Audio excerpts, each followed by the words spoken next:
Ayan po yung pagkain namin today. Ayan po yung ano, yung ginagawa kong talong. Tapos si Frank po may sakit, so binigyan ko po siya ng 2 garlic. Masarap daw. Masarap? Masarap. Masarap. Good. Memsik. Memsik, kumakain pa rin. Yan. Kain mo na. Ow! Sige po, bon appetit. Loko tong kumag na doon. Wow. Sapik. Sige, tulo pa. Tulo pa.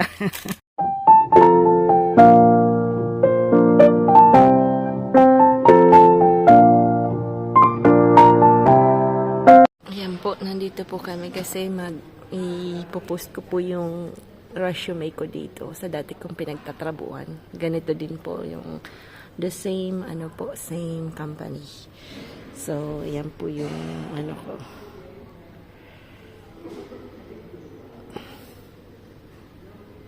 Yan.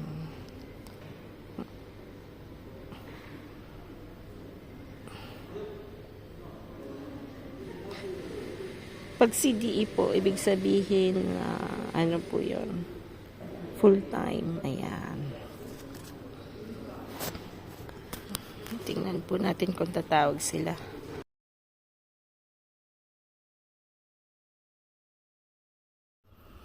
Ayan po, good morning po sa lahat. Thank you po sa mga galing kay ka-farmer, kay bro, na bilis po tumaas yung ko po, yung subscribers. Salamat. Marami pong salamat kay ka-farmer. Maraming salamat po. So, back po tayo sa garden.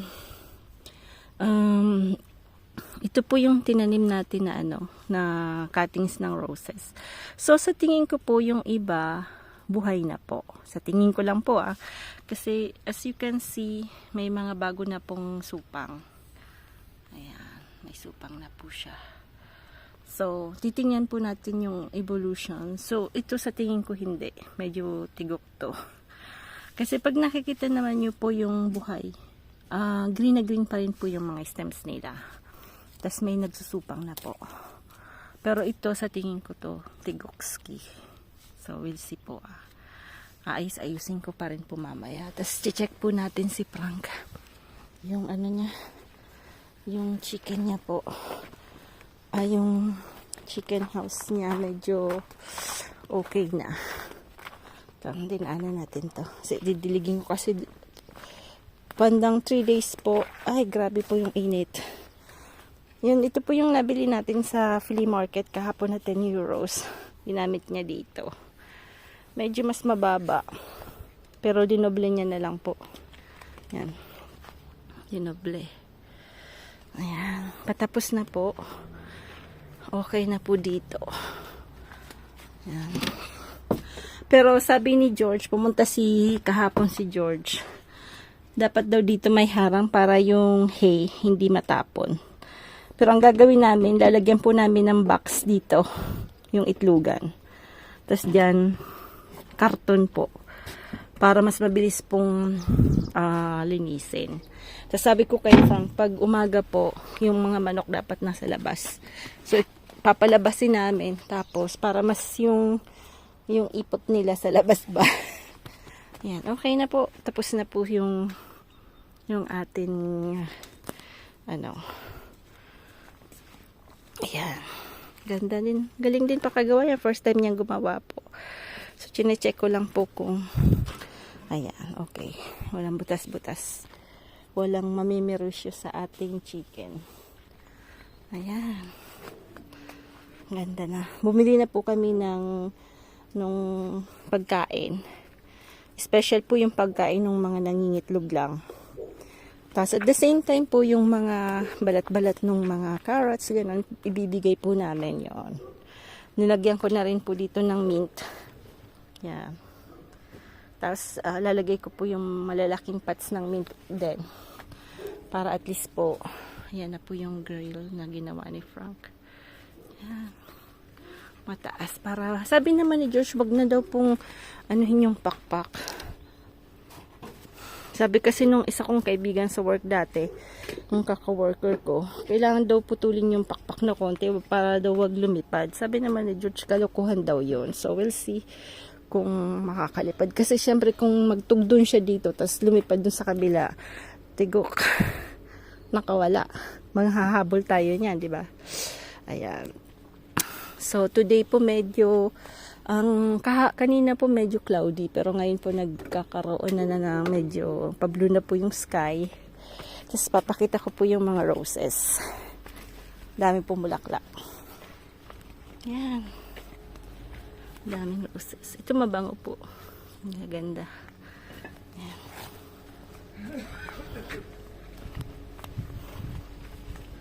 Yan yung roses. Ganda. Ang dapat po pag bibili kayo ng roses, yung malaki na makakapal po. Yan, ito po yung variety na to, maganda. Ito po, maninipis lang. So, mas maganda po talaga yung parang, yung bulaklak niya malalaki. Ganyan mo. Tapos, makakapal po. Ang bango po nito. Ayan. Sample natin, blue pa rin. Yan, blue pa rin po. Tapos, ito yung lemon pong pinili namin last year. Linagyan ko po ito nung nung nabibili ko. Tingnan nyo po kung galaki ng kinaganda niya. Tapos, lagi ko po itong lilinisan yung paanan niya. Lagi, sana po mamunga na kasi mahilig po ako sa lemon. So, hoping na sana magbunga na siya. Ayan. Tingnan nyo po kung gaano maraming supang. Pagka naman alaga nyo po yung talaga yung halaman, makikita naman nyo po pag kailangan na nila ng care and love. Marami naman pong nabibiling organic na food ng mga plants. Kasi ako more ni-use ko po yung organic na na mga tay-tay, gano'n. So, marami naman pong nabibili dito sa amin, sa France na gano'n. So, ngayon pong magkakaroon na kami ng manok. So, I think, ida-dry ko po yun, tapos ilalagay ko sa mga paanan nito. Para, hindi na po ako bibili. Ayan si Frank. Dinilinis niya dito, inaayos niya yung mga kaguluhan ko. Kasi bumili po kami ng hay. Kailangang ayusin niya ng hay. Yan po yung mga tools namin, mga mga kagaluhan namin. Yan.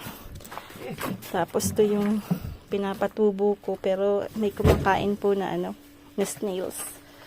Tapos ito po yung, tingnan nyo po. So, weekly po talagang kailangan linisan yung paanan. Kasi tingnan nyo po kung gaano na naman yung weeds, yung mga damo kung matindi po sila as in. Tapos, wait. Tapos yung mustasa po, ayan na, medyo lumalaki na po yung mustasa. Ayan. Mustasa. Transplant ko po yung ibang, buntul-buntul dyan.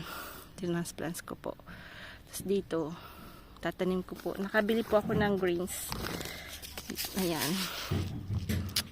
Liber po dito is winter. So, tatanim ko po to. Ayan. Kasi mahilig po ako sa sa radish. Masarap po yan sa sabaw. Tsaka maganda po sa sa health yung radish. Yan. Yung mga Korean, mga Chinese people, they love radish. White po talaga yung binibili ko. Gaya sa atin. Tapos bumili po ako ng onion ulit. Tapos yan. Nakita ko po nagbubunga na po yung natin, butternut natin. Tingnan natin kung lumalaki na. So, ayan. Yan yung hindi pa tapos ni Frank doon. May trim. Tapos dito, titingnan natin yung ating ayan. Ayan. Ang ganda. Oy. Chuka-chuchoy. Sana lumaki ko. Exciting talaga. Yan. Lagi ko lang itong dinidilig kasi mahilig po sila sa ayan. Kahapon, di ba, kumuha po ako ng talbos. Pero tuloy yung ngayon umaasenso na po yung natin, yung sayote natin. Ayan. Parang nagbubunga na rin nga. Tingnan natin . So, yan yung first natin na bunga ng butternut. Tapos, yung kalabasa, malapit na rin siguro. Ang dami pong bukol-bukol na bulaklak. So, we'll see po. Kailangan ko po talaga tong diligan ng diligan. Tapos, yun yung ayusin. Ang dami pong ayusin. Tapos, kanina pong umaga, sumama po ako sa paghatid kay Sam. Kasi, inano ko po yung yung resume ko po, binigay ko na. Siguro pagka nagtrabaho na po ako ulit, di na po ako masyadong pipilitin ko pa rin po. Pero hindi na po ako magiging tragang 100% hands-on saan. Pero hindi naman po ako magre-regular. So, we'll see po kung anong evolution pag nakapaghanap na po ako ng work. Yan. So, ganyan talaga po ang buhay. Ayan.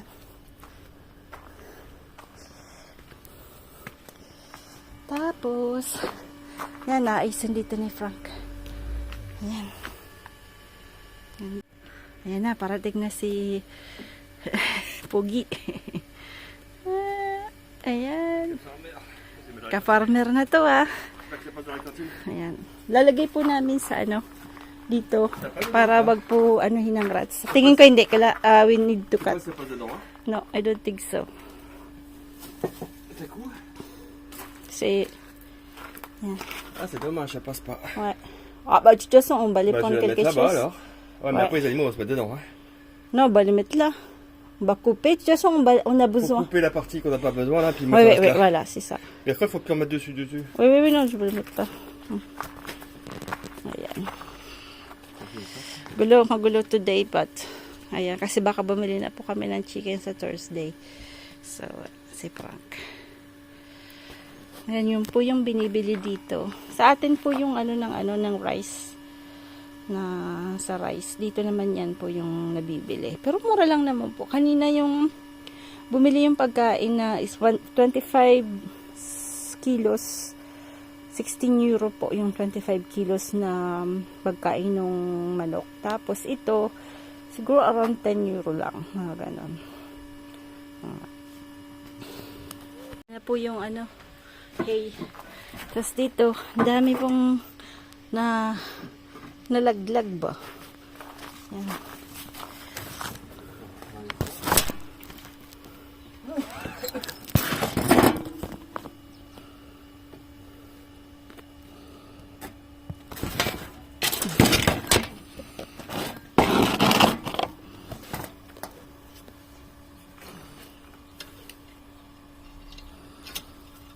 Ay.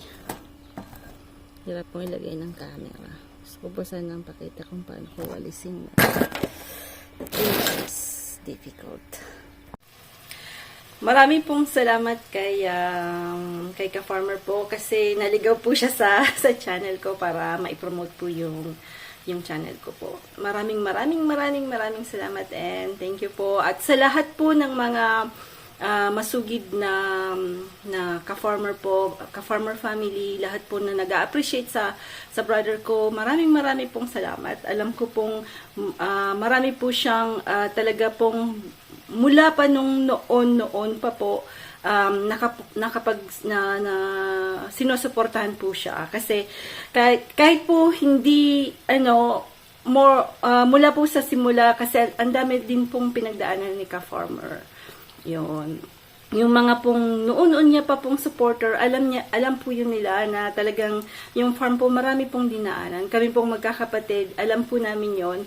So, masaya po kami kasi malaki po yung pinagbago ng farm, yung naiponda ni ka-farmer, ni NO. So, kasi ang dami din niya pong niranasan na mga pagsubok sa buhay. Ayun. So, thank you po. Thank you. Maraming pong salamat sa lahat. At welcome po sa channel. Sana po magustuhan din niyo po yung mga fini-features namin dito sa France. At minsan po hindi masyadong mabilis ang pag-film po kasi hindi po guys sa Pinas. You can film everywhere. Dito po medyo medyo mahirap kasi marami pong French policy. Pero po dito po sa kami naman po mag-asawa na sa garden kasi kabibili lang po namin itong house na to since almost 2 years ago. So ngayon lang po kami lumipat last June. So ang dami po namin ginagawa. Sinishare po sa inyo, lalo na po yung mga tao pong, mga Pilipino pong bibili sa Europe, ganon. So, marami pong kailangang maging aware sa pagbibili ng house. Kasi iba po yung rules ng pagbili, yung titingnan mo po, everything. Marami po. So, may mga tips po kami na yung nangyari po sa pagbibili namin ito. Yung mga tips din po sa pag-gardening, kung mahilig po kayo mag-garden. Tapos mahilig din po kami medyo maglakwatsa-lakwatsa. Kaya lang ngayon po, mas nakatutok po kami sa bahay kasi malapit na pong mag-winter. So, finish po namin lahat ng gawain sa garden po. Kasi dito kailangang ikat mo po yung mga trees, mga vegetal fences kasi po 2 meters po dapat yung mabuti na lang po yung mga ibang neighbors naman yung kapitbahay okay lang sa kanila kahit medyo mataas yung more than 2 meters pero as rules po ng France it's 2 meters po. So, hindi ka pwedeng magpatayo ang dami pong bawal na dapat malaman po natin kasi hindi ganun basta-basta. Ayun. So, maraming salamat po again. Thank you very much po sa pagsuporta niyo po at lalo na kay NO, sa mga kapatid ko pong all out sa akin, kay ate, kay naman Canada po. I mean, pinagtyaga niya po akong turuan kasi patal-patal si Manay Timmy. I mean, hindi naman kasi ako po more on more on physics. So, more on sa garden, yung ganon-ganon. Ay, hindi ako masyado sa computer. Puro po si Frank. So, nung umuwi kami, kasabay ko po si ate, si Kay naman in Canada. Tsaka si Ma'am and Sis po, si ate Jinky. So, sila po talaga yung nag-push sa akin, paano matuto. In-install po nila sa aking phone yung lahat na kailangan. Kasi, medyo, nga po ako, hindi masyadong hands-on sa computer. Ayun. So, marami pong mga fault something. I'm not very perfect po sa PC. Pero, natutunan ko na rin po ng konti. So, it's nice. Thank you po sa lahat-lahat po. Thank you po. Thank you. Ayan po, naging busy po kami today kasi po this morning si Sam po, inatid po namin sa school. Tapos after po, yung resume ko po, binigay ko po dun sa parang the same company na pinagtatrabahuhan ko po. So, let's see po kung tatawag po sila. Then, after po, yung iba kong resume, ibibigay ko po dito sa mas malapit sa bahay namin. Kasi yung company pong pinagtrabahuhan ko dati, it's very far. It's around 25 kilometers. So, sabi ko kay Frank, usually po yung mga big distribution na ganon, we start like 5 a.m. in the morning. So, ibig sabihin si Frank, we need to wake up at 4 a.m. Then, dapat niya po akong ihatid doon ng 4:30 to arrive at 5 o'clock. So, after, kailangan niya na pong magmadali para ihatid ulit si Sam. So, kung makakapaghanap po ako ng mas malapit dito sa bahay, so it's okay. Ayan po. So, today, nagmadali lang po ako, naggawa lang po ako ng pork chop. The same thing, may tomatoes. Mahilig po ako sa sauce. May sauce. Para sabi ko nga po sa inyo, yung pag may sauce na masarap, pang piyesta po, masarap sa rice, di ba po? So, may olives lang po yon, yung wala na pong buto, walang buto. Then, after tomatoes, bell pepper, yan. Tapos, binagyan ko po ng lemon. Pinukpuk ko muna po yan before. Yung pampukpuk ko po, yung wala pong, saan na ba yung pamukpuk ko? Where is it? Basta may pamukpuk po ako. Ayan, ito, nasa hugasan. Ito po. Lagi ko pong gamit yan sa pork chop para tender po yung yung bago po sa channel. Yun, I use that for tak, puk sa pork chop. Yan. Tapos kapon po, gumawa po ako ulit ng persillade. It's parsley, garlic, and olives po. Na ilalagay niyo po lang dito sa ito po, sa food processor na to. Kasi po, yung binigay po sa akin ni George, ginawa ko po ulit ng ganito. Binigyan ko na po siyang ganito rin po. Ganito, halos kalaki din po yung naibigay ko sa kanya. So, pag marami po kayong talong, you can do that po. Tapos na matagal po siyang bago masira.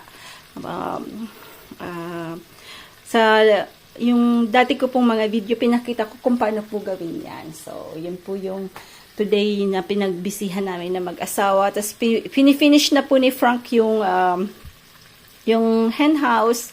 Then after po, bibili na po kami ng chicken. Sasama daw si George para bumili ng gusto po namin yung Magali Rus. It's a Russian, parang Rus is Russian, Magali Russian something. Kasi masipag daw pong magbunay, mangitlog. So we'll see. We'll see po. So ayan.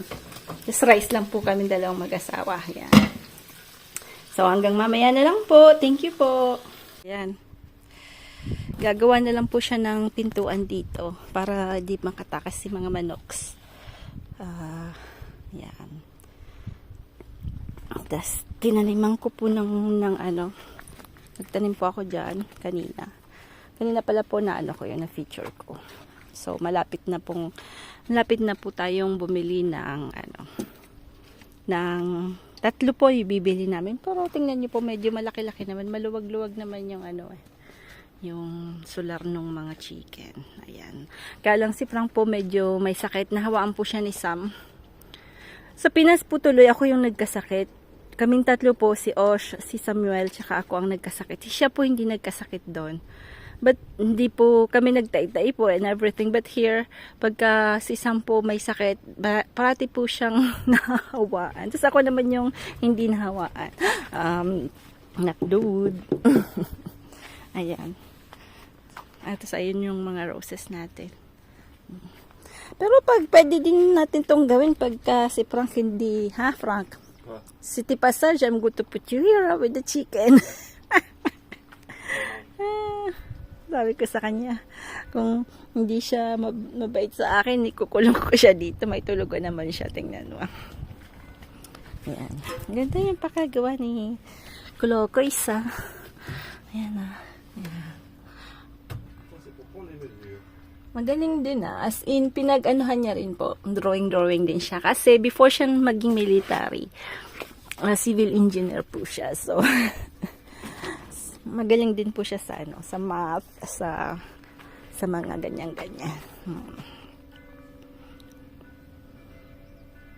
Constructions. Ayun po kasing na siya, retired na siya. Ayaw niya pong, gusto niya laging busy siya, so ayan. So, next na naman, naman kayang program niya? Kasi yon yung pergola tawag sa amin doon, yung shade ng raisins, ng grapes. Ginawa niya po yon. Tapos ito, tapos next time, wala na siyang gagawin. So, ewan ko sa kanya. Tutulungan niya daw si George na ayusin yung, yung mga gamit ni George kasi matanda na kasi. So, ayan. Saba? Mamunji appreciate because it's already 12. Naririnig niyo po yung bells, yung church po dito nagbe-bell. Pagka yung alas 12 na, sasabihin nila, oh, kumain na kayo, gutom na kayo. Ayun. Ayan.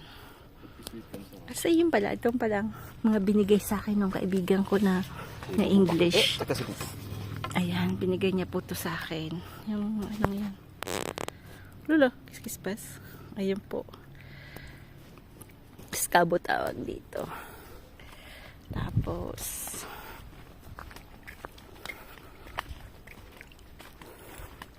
po yung mga tinanim-tanim natin. Di pa po ako tapos kasi at the same time dami kong ginagawa. So yun po yung roses natin. Medyo yung iba buhay. Kung kanina nga po sinabi ko. Yung iba medyo tigokski. Pero isa lang yata ang patay. Ito po binigay sa amin. So, kailangan lang namin ng lagyan ng sa likod yung car. But sabi ni Frank, almost 400 din yata magpalagay. So, we'll see kung magpapalagay. Kasi mas maganda po pagka nag-cut ng mga trees, ng ganyan-ganyan. Lalagay na lang po, wag na lang sa car. Kasi grabe na yung gas-gas ng car namin. So, ito po yung dito sa kabila. Di ba sa kabila po si George? Just dito sa kabila. Ito pong maganda po itong itong plants na to kasi hindi siya masyadong lumalaki. Hindi siya masyadong kinakat namin. Last na cut namin is last year pa po na almost mag-go 1 year na. So, hindi talaga siya ganun. So, maganda po siya. Ayun. Tapos, dito sa front, ayan po yung mga laman natin sa front. Didiligan ko po kasi sobrang init last 3 days. So, kailangan ko pong diligan. Yan po yung mga binibili kong mga pots sa sa thrift. Pero pagka mura lang po, mga 5 euros, 3 euros. Pero pagka minsan binibenta nilang 20 euros, ay goodbye na lang. Aabangan nyo lang po yung talagang kumaga sinasabi dito di baras, yung ayaw na nila noon, kailangan nilang may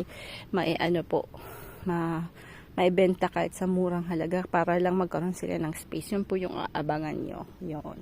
So ito po yung tinalim ko lang po to buto, yung lemon, lumaki na rin po. Tapos ito olive tree, binili ko po yan 5 euro ang liit. Tapos ngayon malaki na po siya. So ayan, ito po yung front namin. Nagustuhan ko po kasi maluwag po bago ka pumasok sa bahay. Maluwag po yung front. So nung nakita ko yung bahay na to, sabi ko, wow, kailangan natin bilhin. Sa France po, pagka bibili kayo ng bahay, may amount po silang nilalagay. Pagka yung amount na yun, hindi po kayo nag-ask ng konting, ang tawag nito, mura or fixed yung example 100,000 yung gusto nila, tas yun na yung inoo nyo, ibablock po nila yon. So ibig sabihin wala na pong bibisita noon, sa inyo na po yun. I mean after yung may mga processings na papers, pero ganun po yung ganit dito po. Pero once na nag-ask po kayo ng konting discount, may mga magbi-visit pa rin ng house, hindi nila ibablock yon. Ayun, wala kayong pipirmahan na papel na mayroon kayong parang na okay na gano'n. So, ayun po yun.